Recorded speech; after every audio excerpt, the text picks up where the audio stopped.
At 11:07 p.m., 30 assassins walked into a private room at a Korean fusion restaurant to kill Lee Ji-hoon. They didn't notice the black waitress refilling water at the door. Ashanti Davis wasn't supposed to be part of history that night. She had sore feet, a double shift behind her, and exactly one thing in her pocket that mattered: a simple hairpin her grandmother gave her years ago. Then the lights went out. In less than 60 seconds, every trained killer in that room hit the floor, not because of guns, not because of backup, but because Ashanti never missed once. By the time Lee Ji-hoon realized his life had been saved, the waitress was already fixing her apron, ready to clock out. She thought that was the end of it. She was wrong. Stay to the end, because the strangest reward of that fight wasn't money, power, or revenge. It was something Ashanti never meant to win at all.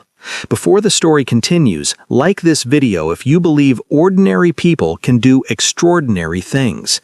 Subscribe to Love and Tension to see how one hairpin changes everything. The kitchen smelled like gochujang and desperation. Ashanti Davis moved between stainless steel counters with the efficiency of someone who'd learned to maximize every minute, every movement, because time was money and she had neither to waste. Her black uniform, button-down shirt, pencil skirt, sensible flats she'd resold twice, bore the evidence of 12 hours on her feet. Kimchi stains near her left pocket, a splash of soy sauce on her collar. "Table 7 needs water refills," barked Tommy Huang, the floor manager who'd been riding her all month. 23 years old, fresh from Northwestern with his hospitality degree, acting like he'd invented customer service. "And Ashanti, try smiling. Our clients pay for ambiance." She bit back the response crawling up her throat, something about how smiles didn't pay Chicago rent, now pushing $1,200 for her shoebox studio, and grabbed the filtered water pitcher. Table 7, the private event. She'd been briefed 3 times. VIP client, Korean delegation, absolutely no interruptions unless summoned, maximum discretion required. The private dining room sat behind frosted glass doors at Constellation's rear, separated from the main restaurant like a world within a world. Ashanti had worked here 9 months and serviced that room maybe twice, both times men in expensive suits who barely acknowledged her existence, talking in rapid Korean while she replaced plates and disappeared like a ghost. Tonight felt different. The security detail outside the frosted doors, 2 men, early 30s, bulges under their jackets that definitely weren't cell phones, tracked her approach with eyes that had seen things, real things, not the fake tough guy posturing Tommy practiced in the break room mirror. "Water service," Ashanti said simply, meeting their gaze without flinching. Her grandmother's voice echoed. "Don't bow to nobody who ain't earned it, baby girl. Stand tall. You're a Davis." One guard knocked twice, waited for a muffled response, then opened the door 6 inches. "The waitress. Send her." Ashanti entered what felt like a different atmosphere, air thicker, tension you could spread on toast. 8 men around an oval table, no food, no drinks except untouched whiskey glasses, just men in various states of expensive tailoring, and one who commanded the head of the table like a throne: Lee Ji-hoon. She'd overheard the name from Tommy's briefing. Late 30s, she guessed, though his face carried the kind of wear that made age irrelevant. Sharp cheekbones, hair swept back, a charcoal suit that probably cost more than her annual salary. But it was his eyes that caught her, dark, calculating, with something haunted swimming beneath the surface. "Water, gentlemen." Ashanti's voice came out steady, professional, the customer service tone she'd perfected through 1,000 degrading interactions. Lee Ji-hoon glanced up, and for half a second their eyes met, really met, like he actually saw her, not just the uniform. "Thank you." Korean accented but perfect English.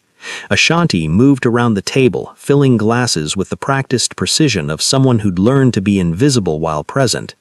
The conversation had paused when she entered. These men weren't stupid, but fragments floated through the silence. "Territorial dispute cannot continue. Beck family demands resolution. 30% stake or nothing. Business. Probably not legal business given the security and private room and tension thick enough to choke on, but Ashanti had learned long ago that survival meant minding her own business. She finished the last glass, nodded respectfully, and headed for the door. "Miss?" She turned. Lee Ji-hoon was looking at her again, that strange intensity in his gaze.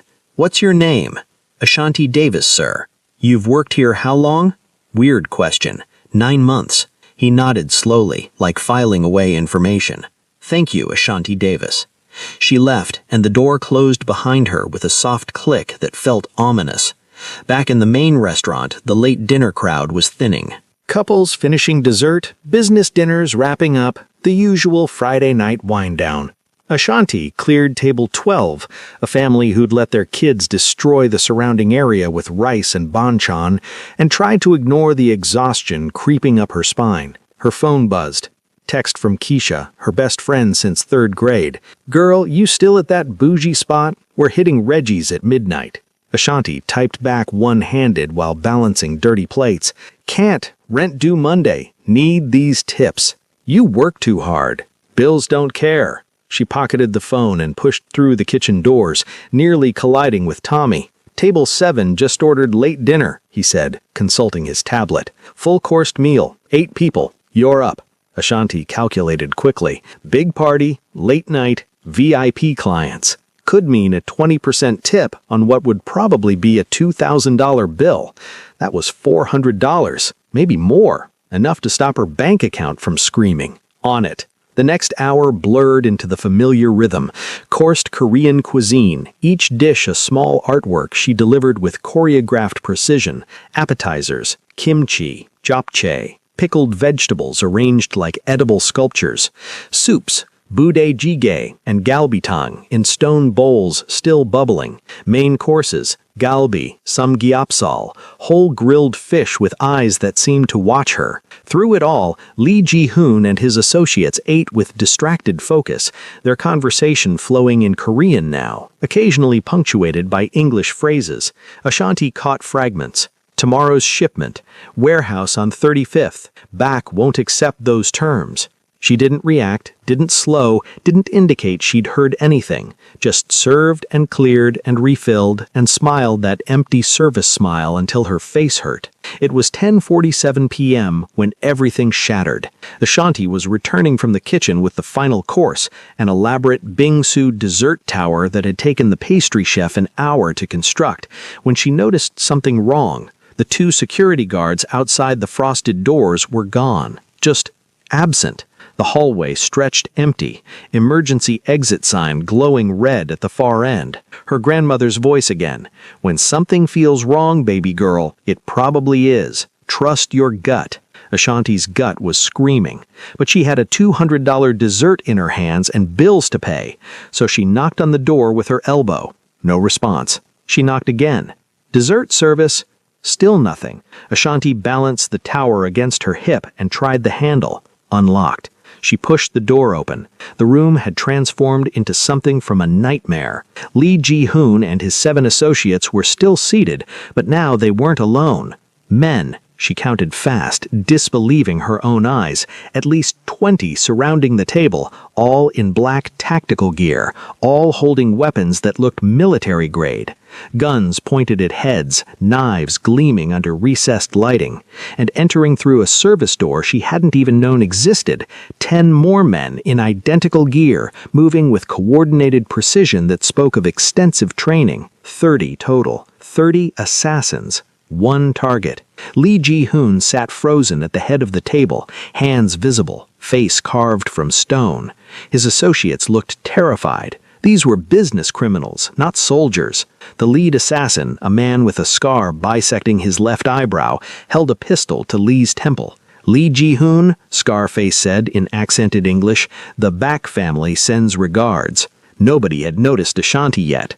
She stood in the doorway, dessert tower still in her hands, mind racing through options that seemed impossible. She should run, scream for help, call 911, do literally anything except what her body was doing, which was calculating angles and distances with a clarity that felt unreal. Her grandmother had been many things before dementia took her. A housekeeper, yes, but before that, before immigrating to Chicago in 1969, before meeting Ashanti's grandfather, before the respectable life, she'd been someone else. Someone who survived things, someone who taught her granddaughter things that seemed like games. Aim, precision, how to make ordinary objects extraordinary. The hairpin in Ashanti's bun was sterling silver, 5 inches long, with a pointed end her grandmother had filed sharp, just in case. She'd worn it every shift for 9 months, a talisman of memory. 30 assassins, 1 hairpin. Impossible odds. But Ashanti Davis had $847 in her checking account, a leaking ceiling, and absolutely nothing left to lose.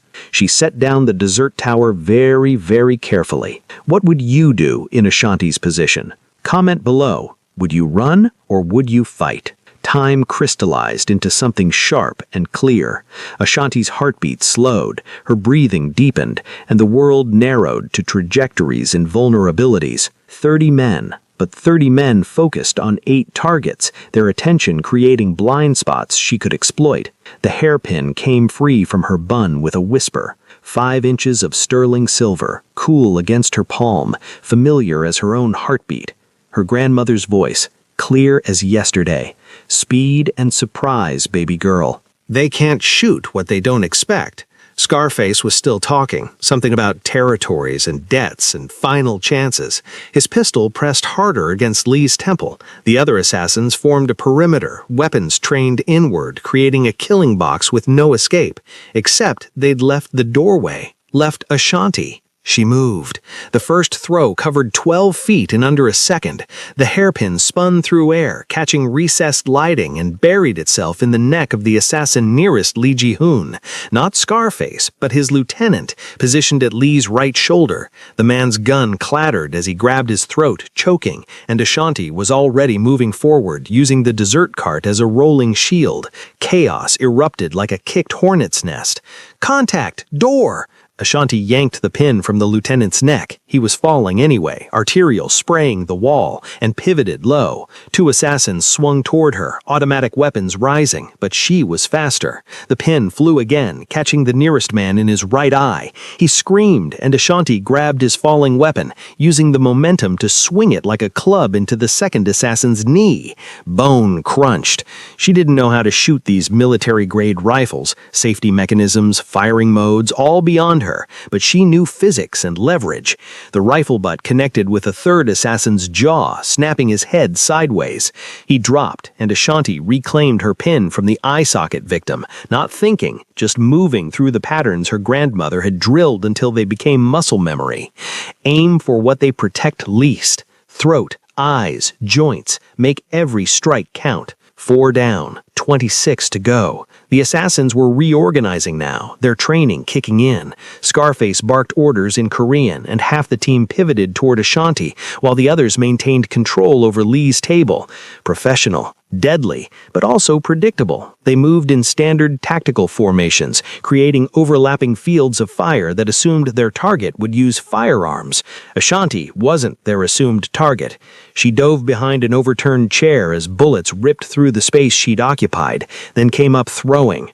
The pin caught an assassin in the throat. 5 down, and she was moving again before he hit the floor, using tables and chairs and the bodies of fallen killers as cover. Her uniform skirt tore as she slid across polished wood. Her shirt buttons popped as she rolled, but none of that mattered. What mattered was the pin, and the pattern, and the impossible mathematics of 30 versus 1. 6 down when she took out a sniper positioned by the service door. 7 when she used a fallen assassin's knife, easier to retrieve than navigating the chaos for her pin, to disable another. 8 when she threw a water glass with enough force to shatter against a temple, following it with her reclaimed pin to the stunned killer's carotid. Lee Ji-hoon and his associates had dropped to the floor now, using the table as cover. Smart. They were businessmen, not fighters, and they knew enough to stay down. But Ashanti caught Lee's eyes from across the room, wide with shock and something else. Recognition? Respect? No time to analyze. The assassins adapted again. 3 rushed her simultaneously from different angles, coordinated, trying to overwhelm through numbers.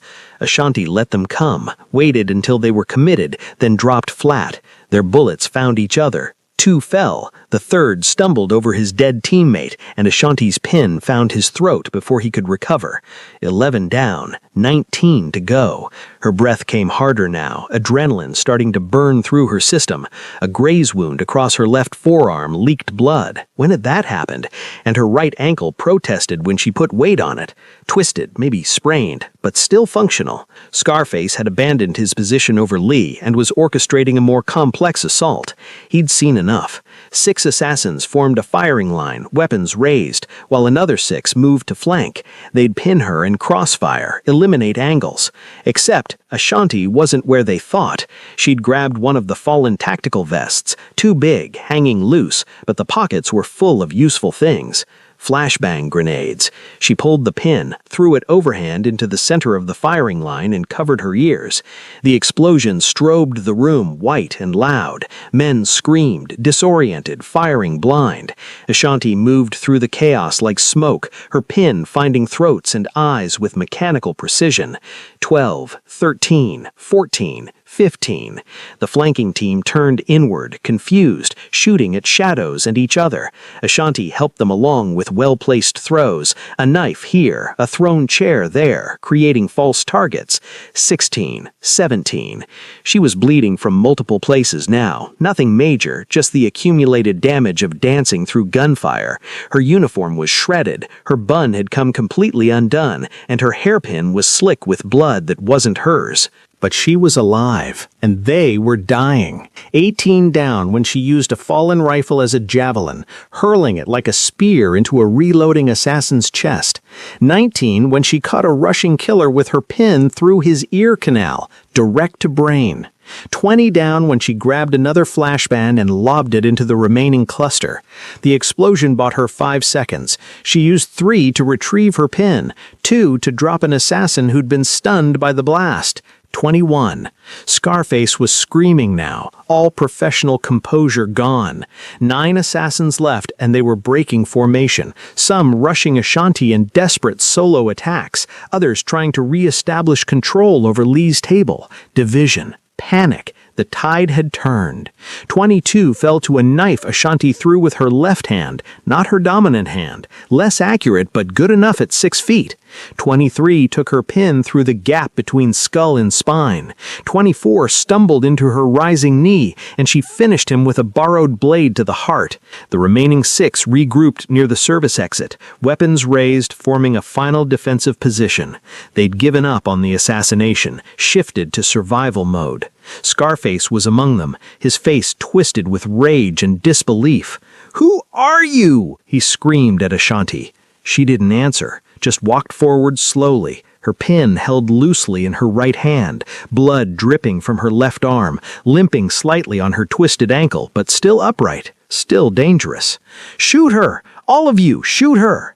They tried, but Ashanti had grabbed a ballistic shield from one of the fallen, 20 pounds of tactical protection, and she angled it to deflect their shots while advancing step by measured step, close the distance, eliminate their range advantage. When she was 10 feet away, she threw the shield at them like a discus. 2 went down under its weight. She followed immediately, her pin flashing in recessed light. 25, 26, 27, 3 left. Scarface and 2 others, backing toward the service exit, still firing but wild now, panicked. Ashanti dodged, weaved, closed in. Her pin caught one assassin in the throat, 28, and she used his falling body as cover to close the final distance. 29 fell to a vicious strike to the temple with her pin's blunt end, followed by a knee to the face that left him unconscious or dead. Ashanti didn't care which. Just Scarface remained. His pistol was empty, clicking uselessly. He pulled a combat knife, crouched in a fighter's stance that spoke of training Ashanti recognized. Military. Probably special forces. They circled each other in the destroyed dining room, stepping over bodies and broken furniture. Lee Ji-hun and his associates watched from behind their table, witnesses to something impossible. "You're making a mistake," Scarface said, breathing hard. "The Beck family will send more. Hundreds. You can't stop them all." "Don't care about hundreds," Ashanti replied, her voice steady despite the exhaustion crushing her lungs. "Just you." He lunged, knife leading, a textbook attack she'd expected. Ashanti sidestepped, grabbed his extended wrist, used his momentum to flip him over her hip. He hit the ground hard, and her pin found his throat before he could rise. 30 down. The room fell silent except for Ashanti's heavy breathing and the distant sounds of the restaurant's oblivious main dining room. She stood among the carnage, 30 trained killers, all deceased or incapacitated, and one waitress still standing, holding a blood-covered hairpin. Lee Ji-hun emerged from behind the table slowly, like approaching a spooked animal. His eyes moved from Ashanti's face to the bodies surrounding her, calculating something she couldn't read. "How?" he finally asked. Ashanti wiped her pin on her ruined shirt, then carefully wound her hair back into a bun, securing it with the silver pin like nothing had happened, like this was just another shift. "My grandmother taught me things," she said simply. Then she looked at the destroyed room, at Lee's shocked associates, at the man who'd almost died. "You should leave. More might come." "What's your full name?" Lee asked. "You already know it." "Ashanti Davis," he said slowly, like tasting the syllables. "Who are you really?" She met his gaze, saw the hunger there, the need to understand, to categorize, to fit this impossibility into his dangerous world. But Ashanti was done. Her adrenaline was crashing, her wounds were starting to hurt, and her shift had technically ended 20 minutes ago. "I'm nobody, just a waitress who wants to go home." She walked toward the door, limping slightly, leaving Lee Ji-hun standing among 30 dead assassins and the shattered remains of his private dinner. Subscribe to Love and Tension now, because this story is just getting started, and what happens next will change everything. Ashanti made it exactly 3 blocks before her legs gave out. She'd slipped through Constellation's service exit while Lee Ji-hun made urgent phone calls in rapid Korean, probably summoning cleanup crews and explanations. The main restaurant remained blissfully ignorant. Soundproofed walls were a blessing, and Ashanti had grabbed her coat and bag from the employee lockers without anyone noticing her shredded uniform and blood-streaked skin. Now she sat on a bus stop bench at 11:23 p.m., Chicago's February cold biting through her coat, watching her hands shake with delayed shock. The hairpin sat in her lap, cleaned as best she could in the restaurant bathroom, but still carrying dark stains in its decorative engravings. Evidence. Of what? Survival? Murder? Self-defense on behalf of a man she didn't know? Her phone buzzed. "Keisha, change your mind? We're still at Reggie's. First round on me." Ashanti's fingers trembled as she typed. "Can't. Something happened. You okay?" Was she? Physically, she'd inventoried her damage. Graze wound on her left forearm, shallow enough to close with butterfly bandages, twisted right ankle, not broken, various bruises and scrapes that would hurt tomorrow, exhaustion so profound she could sleep for 3 days. Mentally, that was more complicated. "I'm fine. Talk tomorrow." She pocketed the phone and stared at the empty street. A few cars passed, headlights sweeping across her like searchlights, but nobody stopped. Nobody saw. Just another black woman at a bus stop waiting for the 35 that would take her back to Bronzeville and her studio apartment and her normal life, except nothing felt normal anymore. 30 men. She'd killed 30 men with a hairpin and borrowed weapons and techniques her grandmother had taught her while playing games in their backyard. Ashanti had always known those games were more than games. Her grandmother's task was a carefully maintained mystery, full of hints and silences that suggested things beyond housekeeping. But knowing theoretically that she'd inherited dangerous skills and actually using them to end 30 lives were different universes. The 35 bus arrived at 11:41 a.m., nearly empty. Ashanti climbed aboard, swiped her CTA card, and collapsed into a seat near the back. Her reflection in the dark window showed someone she barely recognized, eyes too wide, face too pale under her brown skin, hair wild despite the pinning. She looked away. Her apartment building squatted on a shabby block that gentrification hadn't reached yet. Ashanti climbed 3 flights of stairs. No elevator. Landlord claimed it was under repair for the past 18 months, and locked herself inside the 400-square-foot space she called home. Studio apartment was generous. It was a room with a kitchenette alcove and a bathroom the size of a coffin, but it was hers. Her grandmother's quilt on the bed, her thrift store bookshelf, her window view of the building next door, exactly 7 feet away. Ashanti stripped off her destroyed uniform, balled it up, and stuffed it in the garbage. Then she stood under a hot shower until the water heater surrendered and went cold, watching pink-tinged water circle the drain. Evidence washing away. 30 men's blood mixing with Chicago municipal water. She should feel something, right? Guilt? Horror? But all Ashanti felt was tired, and underneath the exhaustion a strange clarity, like she'd been sleepwalking through life, and tonight had woken her up. Her phone rang at 12:17 a.m. Unknown number. Ashanti stared at it, debating, then answered. Ashanti Davis? Male voice. Professional. Unfamiliar. Who's asking? My name is Dae Jung. I work for Lee Ji-hoon. He would like to speak with you. Her first instinct was to hang up. Her second was curiosity about how they'd gotten her number, employee records from Constellation probably. Her third instinct, the one she followed, was exhaustion-driven honesty. It's after midnight. I'm tired. Whatever he wants can wait. Miss Davis, with respect, this cannot wait. What you did tonight was survive. Tell Mr. Lee I'm glad he's alive, but I'm done. She hung up. The phone rang immediately. She declined the call. It rang again and again. Finally, a text. Please, 5 minutes. I need to understand. Lee Ji-hoon. Ashanti stared at the message, at the rawness in those words, and against her better judgment, typed, tomorrow, 2 p.m., Millennium Park, Cloudgate, public place, 5 minutes. His response came instantly. Thank you. She turned off her phone, crawled into bed, still wearing the towel from her shower, her grandmother's hairpin on the nightstand beside her like a talisman. Morning arrived with brutal sunshine and a body that screamed protest with every movement. Ashanti catalogued her damage in the bathroom mirror.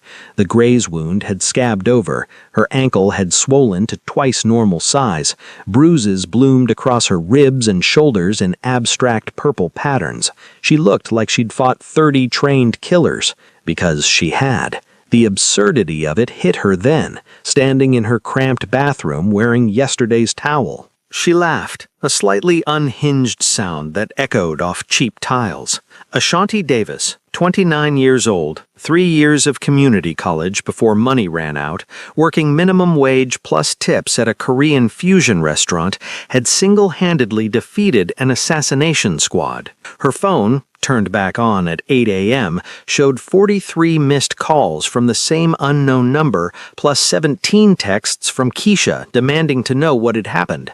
Ashanti ignored both and limped to her kitchenette to make coffee in the ancient Mr. Coffee that came with the apartment. The news was covering something else entirely. A political scandal, weather warnings, the usual Saturday morning chaos. Nothing about 30 dead bodies in an upscale restaurant's private dining room, which meant Lee Ji-hoon had serious connections, the kind that made corpses disappear and crime scenes evaporate before police arrived. Ashanti should be afraid of that, should be running. Instead, she found herself dressing carefully in jeans and her warmest coat, wrapping her twisted ankle in an ace bandage, and heading out at 1:30 p.m. to meet a Korean Mafia boss in one of Chicago's most public spaces. Her grandmother would have called this foolish, or brave. The line between the two had always been thin in their family. Millennium Park's Cloudgate, the bean to locals, reflected winter sky and sparse Saturday crowds in its polished steel surface. Ashanti found a bench with a clear view of all approaches and waited, her grandmother's hairpin in her coat pocket like a security blanket.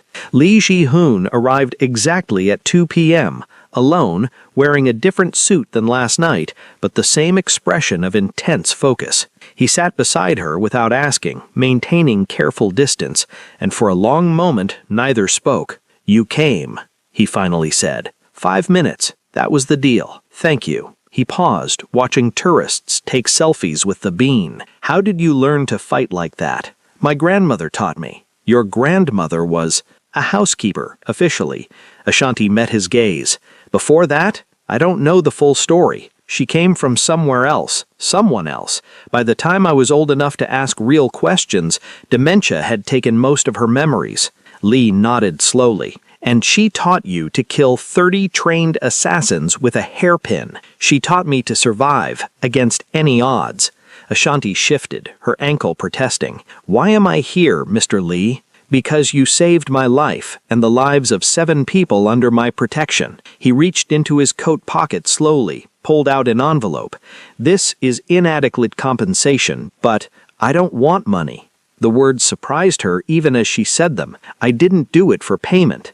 Then why? Good question. Ashanti had been asking herself the same thing all morning. Because it was wrong. 30 armed men against 8 unarmed people. That's not a fight, it's execution. And I don't abide executions. Something shifted in Lee's expression. Respect, maybe, or recognition of a kindred philosophy. The Beck family will send more. What you did last night was unprecedented, humiliating for them. They cannot let it stand. Not my problem. It is now. Lee's voice went gentle but firm. You made it your problem when you intervened. They will investigate, they will identify you, and they will come. Fear tried to climb Ashanti's spine, but she pushed it down. So what do you suggest? I go into hiding, change my name, spend the rest of my life looking over my shoulder? I suggest you accept my protection. There it was. The offer she'd known was coming, wrapped in logic and genuine concern. Ashanti laughed, bitter. Protection means what? Becoming part of your world, your organization? Trading one kind of danger for another? My world is dangerous, Lee admitted, but it's a danger I can control. What's coming for you, the Beck family's retribution, I cannot control, unless you let me help. Help by making me what? An enforcer? Your personal assassin? Ashanti shook her head. I killed 30 people last night because I had no choice.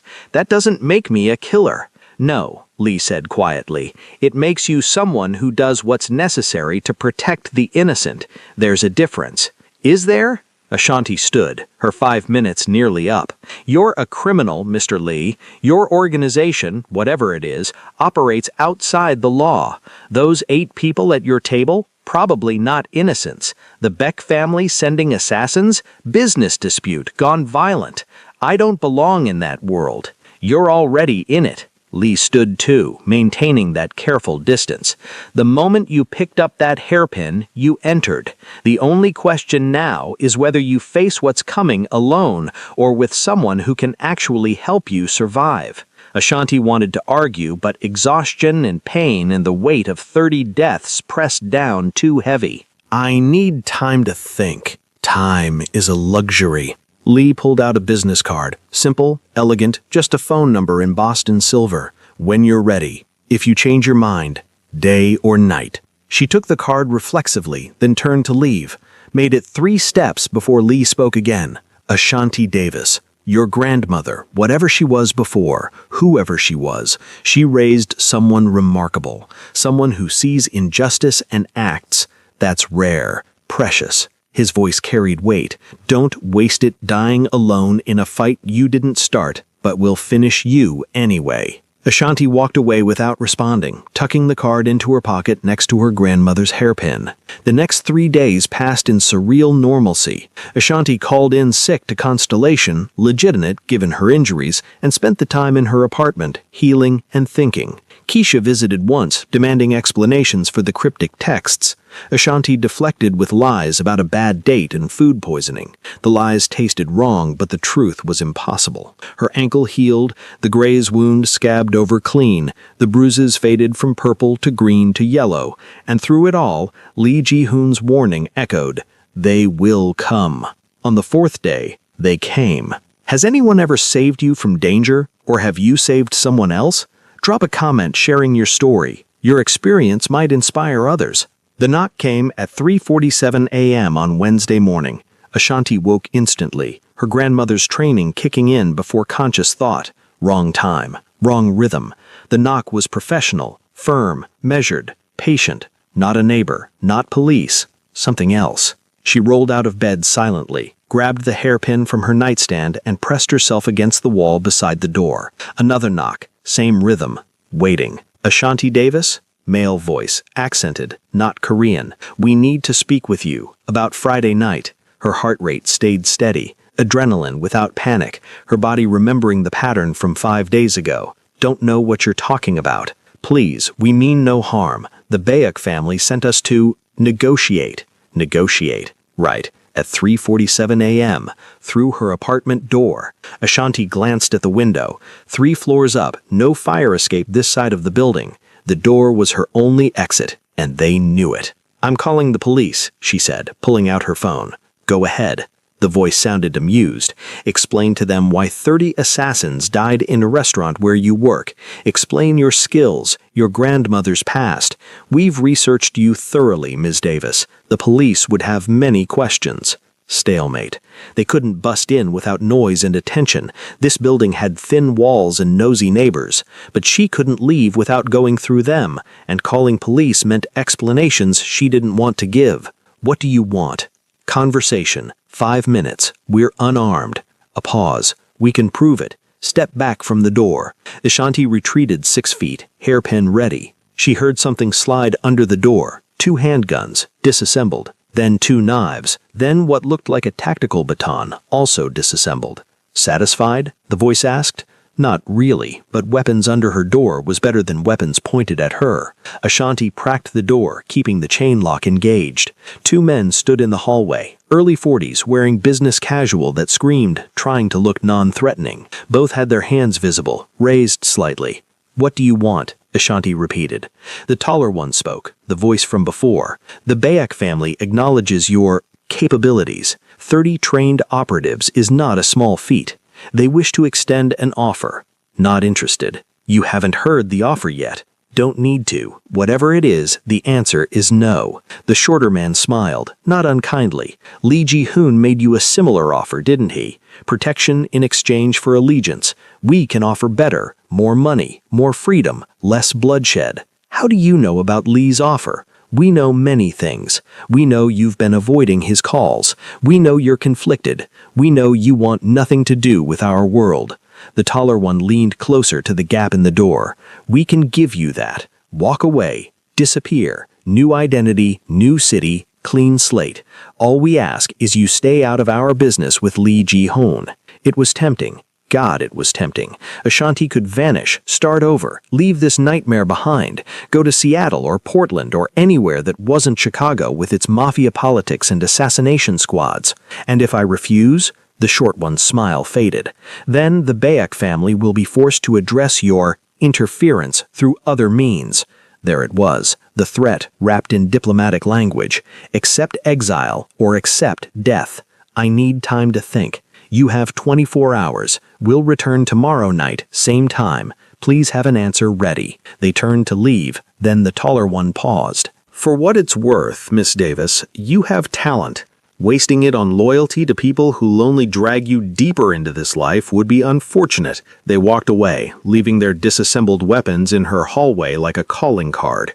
Ashanti locked the door, engaged every deadbolt and chain, and sat on her bed shaking. Not from fear, from rage. At Lee for being right, at the Bakes for putting her in this position, at her grandmother for teaching her skills that made her valuable to criminals, at herself for intervening that night instead of running. She pulled out Lee's business card, stared at it in the dim light from her window. His warning had been accurate. They will investigate, they will identify you, and they will come. 24 hours to decide. Exile or alliance or death. At 8 a.m., Ashanti called the number on Lee's card. He answered on the first ring. Ashanti. They came, the Bakes, offered me a deal. Disappear or die. A pause. Where are you? Home. They gave me 24 hours. Pack a bag. I'm sending someone. No. Ashanti's voice came out sharper than intended. I'm not running into your protection like a scared victim. If I'm going to do this, if I'm going to accept your help, I do it on my terms. What terms? Meet me. Noon, same place as before. You, me, nobody else. And you tell me the truth about everything. Your organization, what you actually do, what accepting your protection really means. No corporate euphemisms, no dancing around it. Truth. Agreed. And Lee, if I don't like what I hear, I walk, and you let me. Agreed, he said again, though for the record, walking might not be the safest option right now. I'll take my chances. She hung up before he could argue, then spent the next 3 hours packing a bag she hoped she wouldn't need. Clothes, documents, cash, her grandmother's hairpin, and researching Korean organized crime on her laptop. What she found wasn't reassuring. Lee's organization, if the fragments she pieced together were accurate, operated across 3 continents, controlling everything from legitimate shipping to less legitimate import-export that probably meant drugs, weapons, or human trafficking. The Bake family was a rival faction, equally powerful, equally ruthless. The assassination attempt had been about territorial dispute, Chicago's port access specifically, and Ashanti had walked into the middle of it wearing a waitress uniform and carrying her grandmother's hairpin. At 11:45 a.m., she limped toward Millennium Park for the second time in a week, her ankle still protesting but functional. Lee was already there, sitting on the same bench, wearing a different suit but the same expression of controlled intensity. She sat, maintaining that careful distance. Tell me the truth. About what specifically? Everything. What you are, what your organization does, what happened to the 30 bodies from Friday, what protection actually means. All of it. Lee was quiet for a moment, watching tourists and joggers and the normal activity of people whose lives didn't involve mafia politics. Then he spoke, his voice low and measured.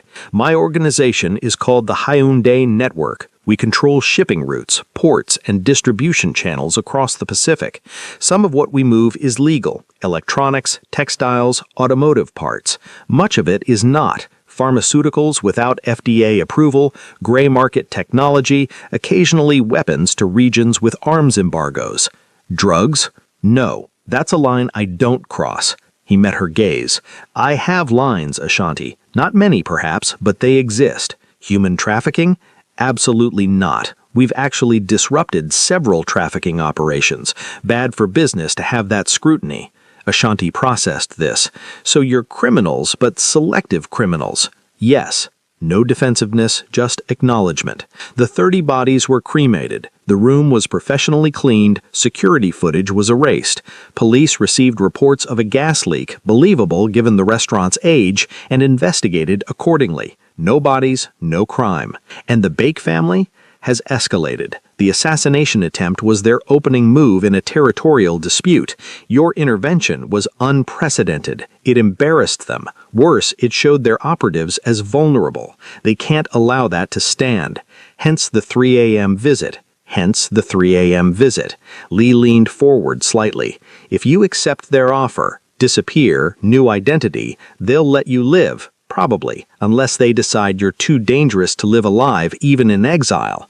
And if I accept your protection, you become part of my organization, not as an enforcer unless you choose that role, but as someone under my direct protection. My people will guard you, train you formally if you want, give you resources, safety, purpose.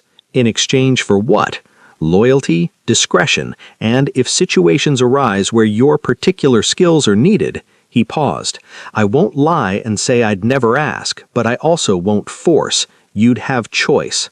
Ashanti stood, pacing in front of the bench, her ankle protesting. This is insane. A week ago, I was a waitress. Now I'm choosing between criminals like I'm picking a college major. You were never just a waitress. Lee's voice carried conviction.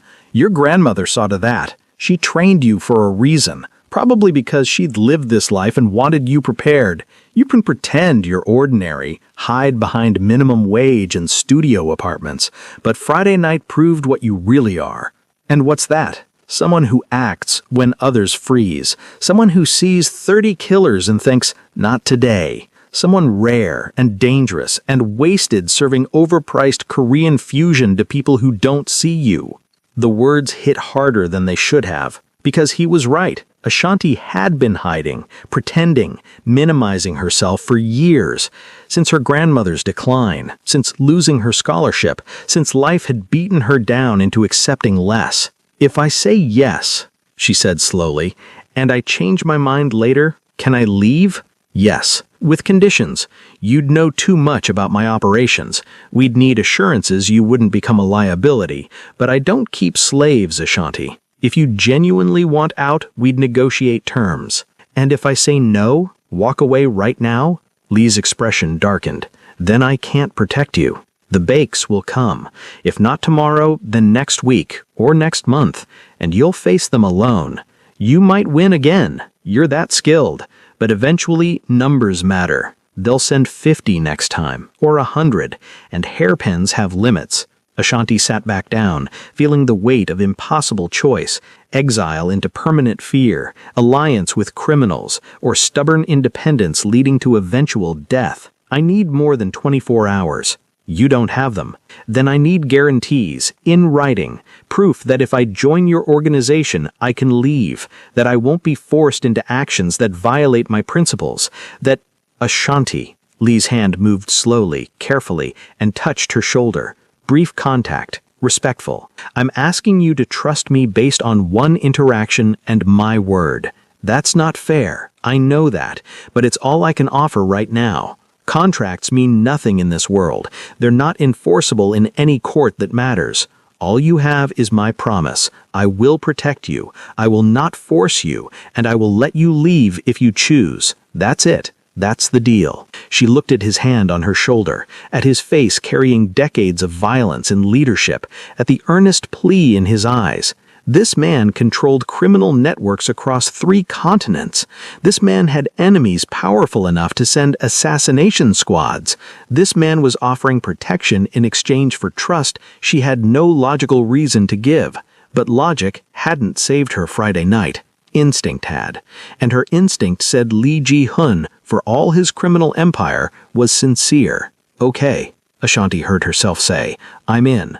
On one condition. Name it. I keep my apartment, my life outside your organization. I'm not moving into some compound or safe house and disappearing into your world 24/7. I need normal, something to hold on to." Lee considered this, clearly unhappy. "That makes protection harder. That's the deal. Take it or leave it." He smiled, small, genuine. "Deal. Though we will need to upgrade your apartment's security significantly." "How significantly?" "Reinforced door, cameras, panic button directly to my security team. Non-negotiable." "Fair enough." Ashanti extended her hand. "Partners?" "Partners." Lee shook her hand, his grip firm but not crushing. "Welcome to the Hyundai network, Ashanti Davis. Your life just got very complicated. It's been complicated since Friday." She stood, shouldering her bag. "When do we start?" "Now. I have people waiting 2 blocks away. They'll escort you home, begin the security installations, brief you on immediate protocols." Lee rose too. "The Bakes are expecting your answer tonight. I'll handle that conversation personally. What will you tell them? That you've chosen alliance, and that any further attempts on your life will be considered acts of war against the Hyundai network." His expression hardened. "They'll back off, for now. And later? Later, we deal with later." Lee pulled out his phone, sent a quick text. "My people will meet you at the East Gate. Black SUV, license plate beginning HN7. Driver's name is Tae Yang. He'll get you home safely." Ashanti started to walk away, then turned back. "Lee, why are you doing this? Really? I saved your life, but that doesn't explain this level of commitment." He was quiet for a long moment, staring at the bean's distorted reflection. 30 men, Ashanti. In my world, that's not just impressive, it's legend. People like you, with that kind of ability and that kind of moral compass, rare, precious, worth protecting. He met her gaze. "And worth keeping on my side rather than anyone else's. Honest, at least." Ashanti nodded and headed toward the East Gate, toward the black SUV, toward a life she'd never planned but apparently had chosen. Behind her, Lee Ji-eun made a phone call in rapid Korean, his voice carrying the weight of declarations that would reshape the balance of power in Chicago's underworld. And in her pocket, her grandmother's hairpin rested cool against her palm, a reminder that some legacies couldn't be escaped, only embraced. 3 months later, Ashanti Davis sat in her apartment, now featuring a reinforced door that could withstand small explosives, cameras covering every angle, and a panic button wired directly to Lee's security team, scrolling through her phone and laughing. The video had appeared 2 days ago on some anonymous sharing site, grainy security footage from Constellation's private dining room, capturing the entire fight from a camera nobody had known existed. The timestamp showed it was from that Friday night, February 10th, the night everything changed. Ashanti watched herself move through the chaos, hairpin flashing, 30 assassins falling one by one. The footage quality was poor enough that her face stayed shadowy, but anyone who knew her would recognize the movement patterns, the distinctive way she threw, the calm efficiency. The video had gone viral, 4.7 million views in 48 hours. Comments flooded in. "This is the most badass thing I've ever seen. Who is she? 30v1 and she won? Legend status." That hairpin, though. Someone needs to make this into a movie ASAP. News outlets were covering it as likely fake, expertly choreographed stunt, and clever marketing for upcoming action film, which suited Ashanti fine. Let them think it was fiction, better than explaining the truth. Lee had called yesterday, concerned about exposure, but his tech people had traced the leak. Not the bakes, not rival organizations, just a random hacker who'd breached Constellation's old security system looking for credit card data and stumbled onto the footage. They'd posted it anonymously for internet points, never imagining it would explode. "Should we suppress it?" Lee had asked. "No," Ashanti had replied, surprising herself. "Let it live. It's anonymous enough, and honestly, kind of fun to be an internet legend nobody can identify." Her phone buzzed now with another text from Keisha. "Girl, this video! That move at 2:34 looks exactly like what you showed me in self-defense class. Is this you?" Ashanti typed back. "Definitely not me. I'm way more graceful, lol. Cool video, though, if you say so." The truth was, Ashanti's life had found an unexpected rhythm these past 3 months. She'd quit Constellation. Lee insisted, offering her a position as cultural liaison for the Hyundai network's legitimate operations. The work was real, if adjacent to criminal activity, helping Korean businesses navigate Chicago's regulations, serving as translator and bridge between cultures. She'd used the skills occasionally. Twice more, situations had required her particular talents, both times defensive, protecting shipments from rival organizations. Both times she'd emerged victorious, adding to her growing legend within the underworld. But mostly, Ashanti had discovered something unexpected: purpose. For the first time since losing her scholarship, since her grandmother's decline, since accepting that minimum wage survival was her ceiling, she felt useful, valuable, seen. Lee had become something like a friend, in the careful way people in their position could be friends. They met weekly for coffee, discussed philosophy and ethics, and the weight of necessary evils. He never pressured her for more than she offered, never pushed her into roles she rejected. The Bake family had backed off after Lee's declaration, though the tension remained. Cold War instead of hot war, everyone waiting for the next move. And Ashanti, she was training formally now, learning to refine her grandmother's teachings with modern technique, building something that felt like strength instead of survival. Her phone buzzed again, this time a news alert. Viral hairpin warrior video inspires real-life self-defense classes across Chicago. Ashanti laughed out loud. Women signing up for self-defense training because of her anonymous video, taking control of their safety, learning to fight back. Maybe that was the real twist of fate. Not the video itself, but what it inspired. 30 assassins tried to kill Lee Ji-hoon. One waitress stopped them with a hairpin and her grandmother's legacy. And now, 3 months later, that moment was teaching thousands of women they could be more than victims.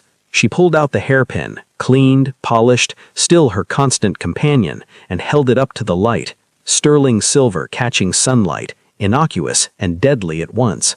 Her grandmother's voice echoed one more time, clear as yesterday. "You're a Davis, baby girl. We survive, we fight, we we protect what matters, and sometimes we become legends without even trying. Ashanti tucked the pin back into her hair, smiled at her reflection in the window, 3 floors up, reinforced glass, cameras watching, and thought about how one choice, one moment, one decision to act instead of flee had rewritten everything. The video would keep spreading. The legend would keep growing, and Ashanti Davis would keep being exactly who she'd always been, someone who saw injustice and said, "Not today."